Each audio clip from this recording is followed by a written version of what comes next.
जय हिंद दोस्तों। भारत के सबसे अमीर व्यक्ति जो कि एशिया का भी सबसे अमीर व्यक्ति है और पूरे विश्व में तीसरा सबसे अमीर व्यक्ति था 4 दिन पहले तक, आज वो 10 सबसे अमीर व्यक्तियों की लिस्ट से भी बाहर हो चुका है। हम बात कर रहे हैं यहां गौतम अडानी की। इस समय चर्चा का विषय बने हुए हैं और इनकी संपत्ति में जो कमी आ रही है उसके पीछे एक रिपोर्ट है जिसे हिंडनबर्ग रिपोर्ट के नाम से जाना जा रहा है। आज के इस वीडियो में हम इसी पर चर्चा करेंगे कि ये रिपोर्ट क्या है और अडानी पर इसके क्या प्रभाव पड़े हैं, भारतीय अर्थव्यवस्था पर इसके क्या प्रभाव पड़े हैं और इस पूरे प्रकरण से हमें क्या निष्कर्ष लेना चाहिए व क्या आगे सावधानियां भारतीय बैंकों को, भारतीय अर्थव्यवस्था को बरतनी चाहिए। तो चलिए शुरू करते हैं। सबसे पहले देखते हैं कि हिंडनबर्ग क्या है। हिंडनबर्ग बेटा एक कंपनी है जो कि न्यूयॉर्क में है। इसका नाम है हिंडनबर्ग रिसर्च एलएलसी।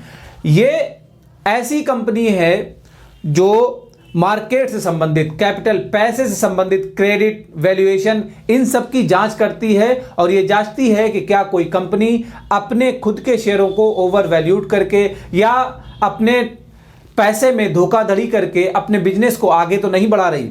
इस कंपनी की शुरुआत 2017 में नॉर्थन एंडरसन के द्वारा की गई थी और ध्यान रखिएगा इस पूरी कंपनी में मात्र 5 लोग काम करते हैं और यह कंपनी अब तक 16 ऐसी रिपोर्टें प्रकाशित कर चुकी है जिसमें किसी ना किसी कंपनी पर आरोप लगाया गया और कुछ कंपनियों में आरोप तय भी हुए जिन पर उनकी सरकारों ने, उन देशों की सरकारों ने जांच की और उन पर मुकदमे चलाए। जिसमें सबसे फेमस जो है अमेरिका की निकोला कंपनी पर, जो कि इलेक्ट्रॉनिक व्हीकल बनाती थी। इसने मार्केट से पैसा लेने के लिए एक ऐसी कार को अनाउंस कर दिया, बनाने को कह दिया कि जो इसके पूरे प्रोजेक्ट में कहीं नहीं थी और लोगों से पैसा ले लिया, जिसका खुलासा इनके द्वारा किया गया। बाद में इस कंपनी के डायरेक्टरों को इस्तीफा देना पड़ा। इस कंपनी के तुरंत ही शेयर में कमी 40% की नोट की गई। मतलब ये कंपनी धोखाधड़ी कर रही थी। भारत के अडानी ग्रुप पर एक रिपोर्ट जारी की है जिसका नाम रखा गया है Adani group, how the world third richest man pulling the largest con in corporate history. ये इस रिपोर्ट का नाम है। सबसे पहले ये जान लें कि इस रिपोर्ट में कुल मिलाकर के 106 पन्ने हैं जिसमें 32,000 शब्दों का प्रयोग किया गया। ये तो आप लोग जान लीजिए। रिपोर्ट का नाम how the world third richest man pulling the largest con in corporate history. इस रिपोर्ट में कुछ आरोप लगाए गए हैं जिन पर उन्होंने अपने तथ्य दिए हैं और ये रिपोर्ट जो है प्रश्नों के रूप में है जिसमें 88 प्रश्न किए गए हैं और उन प्रश्नों के उत्तर जो मिल पाए हैं जेन्युइन तरीके से या नहीं मिल पाए वो सब रखे गए हैं और उन्हीं प्रश्नों को एक पूरा का पूरा रिपोर्ट का रूप दिया गया है। इसी रिपोर्ट में कहा गया है कि अडानी ग्रुप दशकों से अपने शेयरों में हेराफेरी करके, उनमें गड़बड़ी करके शेयरों की वैल्यूएशन को बढ़ा देता है और लोगों से ज़्यादा पैसा इकट्ठा करता है, जिसके चलते इनकी 7 बड़ी कंपनियों को पिछले 3 सालों में 819% की बढ़ोतरी मिली है। 7 कंपनियों को, अडानी ग्रुप की। और ऐसा है भी। अब ये सच है इनका आरोप के झूठ, ये अलग बात है, लेकिन अडानी की जो संपत्ति है 2015 में, बेटा ध्यान रखिएगा, ये मात्र $7 बिलियन थी, जो कि 2023 आते आते कितनी हो गई, $120 बिलियन। और मात्र पिछले 2.5 साल में अडानी की संपत्ति 13 गुना बढ़ी है। कितनी? 13 गुना। तो ये एक आरोप है। दूसरा आरोप इनका यह है कि अडानी ग्रुप कुछ टैक्स हेवन कंट्रीज में फर्जी कंपनियां खोलता है और वहां से मनी लॉन्ड्रिंग, भ्रष्टाचार जैसे कामों को करता है और पैसे को इकट्ठा करता है। इसी में इनका अगला आरोप है कि Adani group over valued share को गिरवी रखकर बैंकों से या निवेशकों से पैसा उठाता है, के चलते अडानी की संपत्ति में बेतहाशा बढ़ोतरी हो रही है। तो यह इस रिपोर्ट में कहा गया। अब ये इस रिपोर्ट के आने के बाद अडानी पर क्या प्रभाव पड़ा है वो देखते हैं। तो अडानी, जैसा आप सब जानते हैं कि एशिया के सबसे अमीर इंसान हैं, भारत के सबसे अमीर इंसान हैं, वर्ल्ड में तीसरे सबसे अमीर इंसान हुआ करते थे, अब नहीं है। और लगभग 27 जनवरी तक ये 7वें सबसे अमीर इंसान रह गए थे।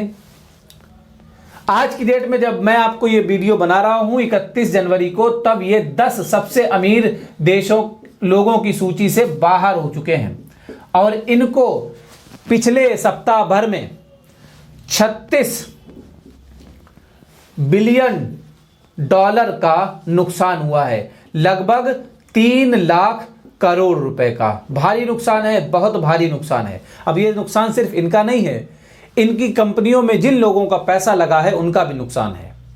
और जैसा कि आप सब जानते हैं, अडानी जिसकी कि कई कंपनियां हैं, मल्टीनेशनल कंपनियां हैं, जिसमें Adani power, Adani ports, Adani enterprises, Adani transmission, Adani green energy, ये सब इनकी बहुत बड़ी कंपनियां हैं जो कि पूरे विश्व में फैली हैं। अब इस रिपोर्ट के आने के साथ साथ ही सिर्फ 3 दिन के भीतर इनको 36 बिलियन डॉलर का नुकसान हो गया है। और उस रिपोर्ट के आने के साथ साथ ही जो भी इनके शेयर धारक थे उन्होंने 51 बिलियन डॉलर के शेयर जो है बेच दिए हैं, 51 बिलियन डॉलर पे। वर्तमान की कंडीशन यह है कि तीसरे से लगभग 11वें 12वें नंबर पर खिसक चुके हैं मात्र 4 दिन में। लेकिन इन्होंने साफ साफ कहा है कि हिंडनबर्ग रिपोर्ट जो है पूरी तरह से निराधार है, इसका कोई आधार नहीं है और पूरी तरह से गलत है। किसी भारतीय जो कि पूरे विश्व में परचम लहरा रहा है उसको बदनाम करने के लिए, भारतीयों को बदनाम करने के लिए ये रिपोर्ट बनाई गई है। खैर, ये बात सच भी हो सकती है, क्यों? क्योंकि अभी इस रिपोर्ट की जांच होनी है और हम भारतीय भी, बिल्कुल सच है, जिस पर भरोसा करते हैं तो अंधा होकर भरोसा करते हैं, आंख मूंद लेते हैं, और जब जिस पे भरोसा उठा देते हैं तो आंख मूंद के ही पूरा भरोसा उठा भी देते हैं। जब पैसा इसमें लग रहा था इनके ग्रुप में तो लोग खूब पैसा लगा रहे थे, और जब निकाल रहे हैं कि ये रिपोर्ट सच होगी कि नहीं, ये नहीं ये कोई नहीं सोच रहा है, लेकिन सब के सब पैसा इसमें से निकाले जा रहे हैं। और अगर बात करें कि भारतीय अर्थव्यवस्था पर इस पूरे प्रकरण का क्या प्रभाव पड़ा है, तो ध्यान रखिएगा, भारतीय अर्थव्यवस्था में जो अपना सेंसेक्स है इसकी वैल्यूएशन 24 जनवरी तक 60,978 थी, जो 30 जनवरी आते आते 59,500 रह गई। लगभग 1400 पॉइंट का इसमें ह्रास हुआ है, कमी हुई है। क्यों? क्योंकि शेयर बेचे गए बुरी तरह से, भारतीय मार्केट जो है धड़ाम हो गया। 18,118 ये निफ्टी था, यहां पर निफ्टी, जो कि रह गया है 17,600। और इस पूरे प्रकरण में भारतीय घरेलू जो निवेशक हैं उनका 12 लाख करोड़ रुपए का नुकसान हुआ है। 12 लाख करोड़ रुपए डूब गए। किसकी वजह से? इस 5 लोगों की बनाई हुई हिंडनबर्ग रिपोर्ट की वजह से, जिसमें अडानी ग्रुप को नुकसान हुआ। अब अडानी ग्रुप भारत का है तो भारतीयों को सीधा सीधा 12 लाख करोड़ का नुकसान हुआ है इस रिपोर्ट के आने से।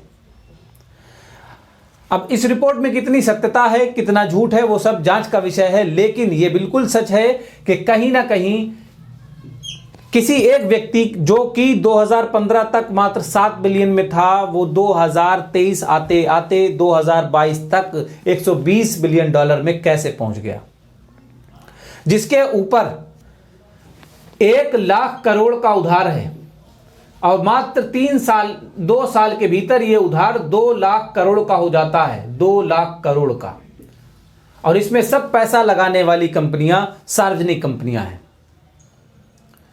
अब आज की डेट में सेबी ने कहा है कि हम इसमें अच्छी तरह से जांच करेंगे कि क्या होने वाला है या क्या हो रहा है, इसकी रिपोर्ट में कितनी सत्यता है।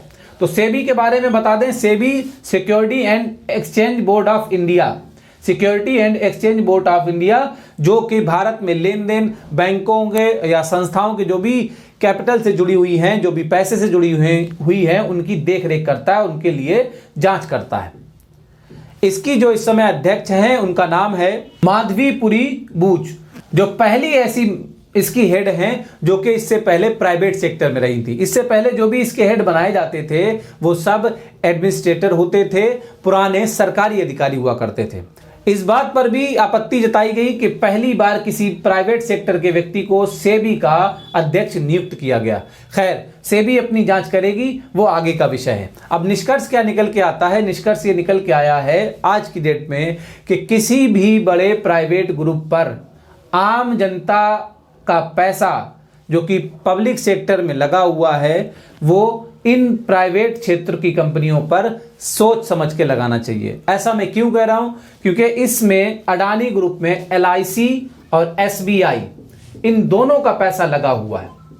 और आपको बता दें, LIC जिसका लगभग 77,000 करोड़ का यहां पर वैल्यूएशन है अडानी ग्रुप में, और इसमें भारी गिरावट आई है जो कि अब हो गया है 53,000 करोड़। क्यों? क्योंकि अडानी के शेयर गिरे हैं तो इनके शेयरों की वैल्यूएशन भी गिर गई। इन्होंने अडानी ग्रुप में पैसा लगाया है जिसकी वैल्यूएशन थी 77,000 करोड़। अब अडानी ग्रुप खुद घाटे में गया तो ये भी घाटे में गए, लेकिन ये घाटे में नहीं गए, इनके द्वारा जो पैसा किसका है, आम पब्लिक का, वो पैसा घाटे में चला गया, वो उस पैसे का नुकसान हो गया। और अडानी ग्रुप को सबसे ज्यादा लोन देने वाली जो बैंक है, भारत की सबसे बड़ी बैंक SBI, अब इन्होंने भी कहा है कि हम इसको आगे से लोन देने के लिए पूरी तरह से सचेत रहेंगे और सारे के सारे जांच पड़ताल के बाद ही लोन वगैरह पास किया जाएगा।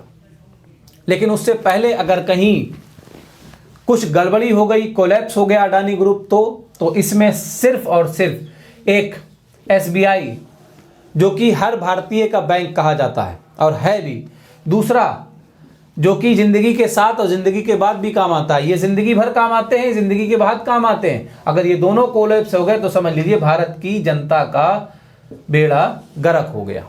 मैं किसी भी तरह से ये नहीं कह रहा हूं कि इन्होंने फ्रॉड किया होगा या इनकी पूरी की पूरी रिपोर्ट बिल्कुल सही होगी। सही हो सकती है, गलत भी हो सकती है, ये भी फ्रॉड कर सकते हैं, नहीं भी कर सकते हैं।